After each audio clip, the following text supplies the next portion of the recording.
taking a look across the pond, there's this lovely photo, which I found kind of funny, of the Prime Minister, Giorgia Meloni, out of Italy, and she's surrounded by her 6 little lame ducks.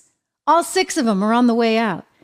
You see, all 6 of them have adopted this really globalist liberalism identity and pushed policies that haven't worked for the people back at home.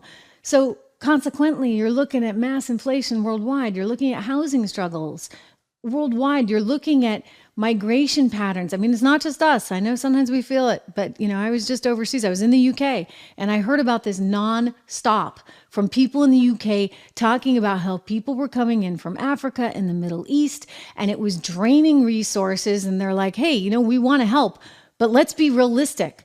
So that's pretty hard on Britain's Prime Minister, right? Rishi Sunak, he's going to be out. And then you get challenges in Japan.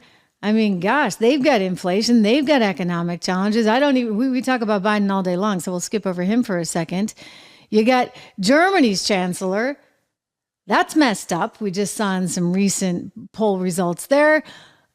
Total disaster. Macron, I'll get to him in a second, but take a look at Trudeau there. Oh, Justin Trudeau standing up for Canada. He's actually doing what the rest of them are doing too. They're all trying to blame conservatism. They're like, conservatism is bad. MAGA is bad. MAGA's taken over the world. It's MAGA's fault. It's Donald Trump's fault that the world is where it is. And we are all struggling for our political behinds. Here's Justin Trudeau just this week talking about how there's a civil war kind of thing brewing in Canada. We have seen around the world a rise of populist right-wing forces in just about every democracy that we've seen.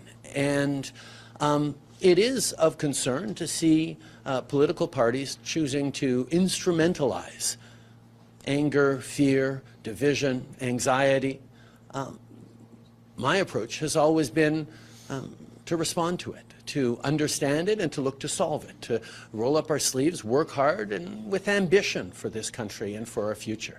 And I continue to be convinced that Canadians are thoughtful about the challenges we're facing and ready to see them solved, rather than just allow themselves to be have their anger amplified without any solutions offered.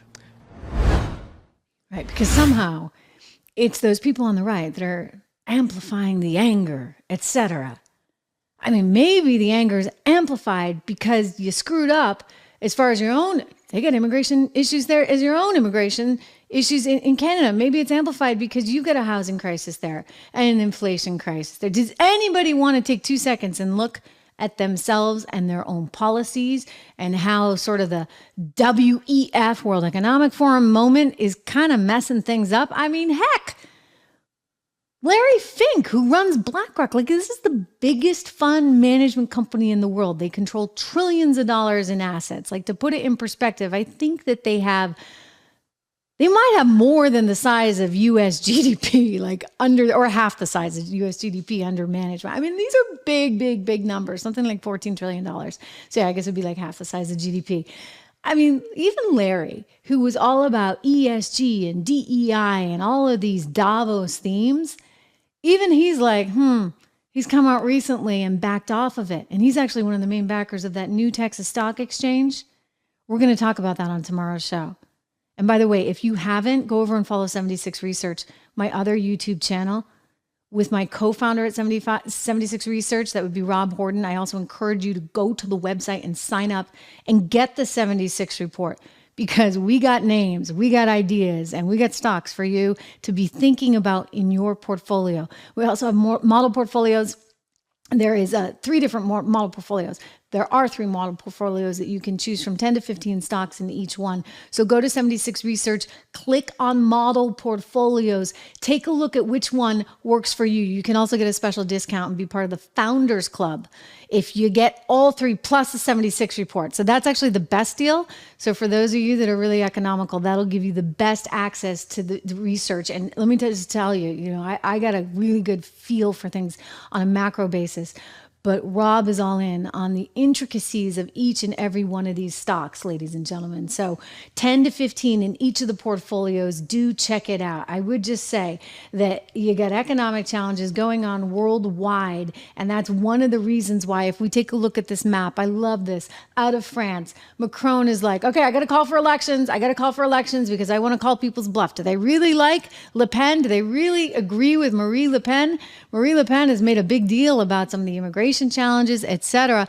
Well, here's a map of France. The brown part is the conservative part. No San Francisco map jokes, okay? I know about that app. I think I did that on one of the shorts the other day. You can check out my shorts feed. Anyway, take a look there.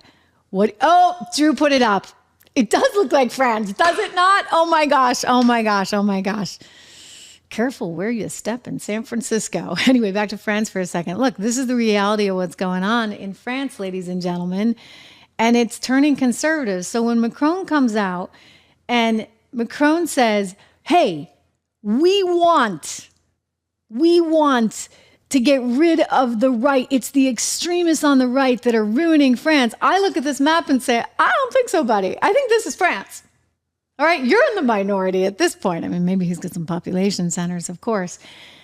But a lot of France is over Macron. So now Macron is calling for elections. But here's the kicker, ladies and gentlemen. He came out with a statement to the press saying that regardless of what happens in these elections, he's not going to resign. Here we go. Politico has it. Macron called for the elections. This is on Sunday night in response to a big win by the far-right National Party in the European election, which is putting a lot of pressure, of course, on his administration. But he said on Tuesday that he would, quote, not resign whatever the results of the upcoming French parliamentary elections might be. Like, wow.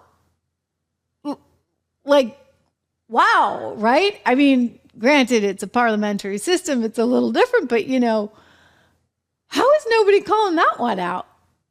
Hey, buddy, if they don't want you, they don't want you. If you get voted out, you should step down. And yet he's saying, no. I'm here to stay. Like it or not. I mean, does that feel a little dictatorship to you? They talk about Trump, for goodness sakes. I think we get some lefties that are a lot more, I don't want to say right wing, because that would be a dig on the right. But at some point you go so far left, you're back at the right again, right? Like at some point it's all about one thing, it's control.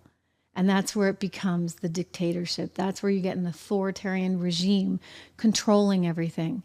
So they're getting so extreme right now on the left that I think it's fair and right for us to worry about it becoming that authoritarian approach, right? You think about Stalin, etc. They had these ideas that are very similar to a lot of the revolutionary leftist thinkers right now. But ultimately, where does that get you? It gets you at a loss of your freedom, a loss of your freedom. They keep saying, well, it's MAGA's fault and the economy's great, and how dare you question it, right? How dare you think otherwise? It's your fault if you don't feel good economically. I'll tell you, I took my kids out to lunch today to just a little tiny diner, for like grilled cheeses. I was staggered by I nearly fell over when I saw the bill. I'm like, it was the milkshakes. Clearly the milkshakes. Milk costs are going up, egg costs are going up.